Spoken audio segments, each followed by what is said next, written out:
off. She thought she had landed the dream home, but it turned into a nightmare for a woman in Anne Arundel County when she realized she had been taken through on Craigslist. WMAR 2 News' Jeff Hager has the details of this scheme. An online ad to lease this stately home in Annapolis took our victim down a road to deception, which ended up costing her more than $4,000.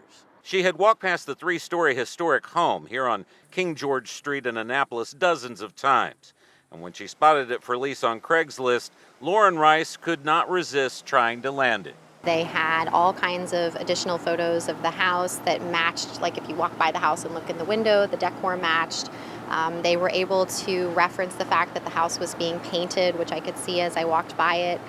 The name of the person that I was corresponding with matched the name that someone else gave me as the owner of the house. It wasn't until she got ready to move in that Rice discovered she'd been had, and she'd already put down a deposit of more than $4,000. It was a final walkthrough of the house. I had already signed a lease agreement, a rental contract with them. You know, they had given me a receipt for the funds that I sent, and we were supposed to decide on what furniture would go and stay. And I knock on the door, and it's some other gentleman who said he was Airbnb-ing the place out, and he was in from New York. Criminals have long used sites like Craigslist to set up victims, to take their money or merchandise, prompting the Annapolis Police Department to set aside a specially designated meetup spot in its parking lot for internet transactions.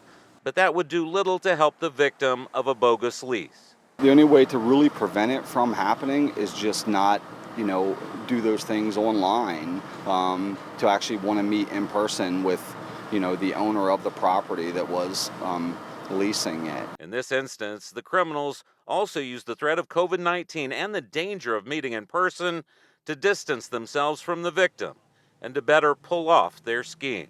The reasoning they gave me as to why they wanted me to give them part of the deposit before meeting them in person at the house, which I requested that we do, was because their current tenants were uncomfortable with having someone come into the property during COVID, and I wanted to be sensitive to that. Of course, Rice is out of her money and she's left holding nothing more than a police report, but she's hopeful that her story will help keep this from happening to anyone else. Reporting in Annapolis, Jeff Hager, WMAR 2 News.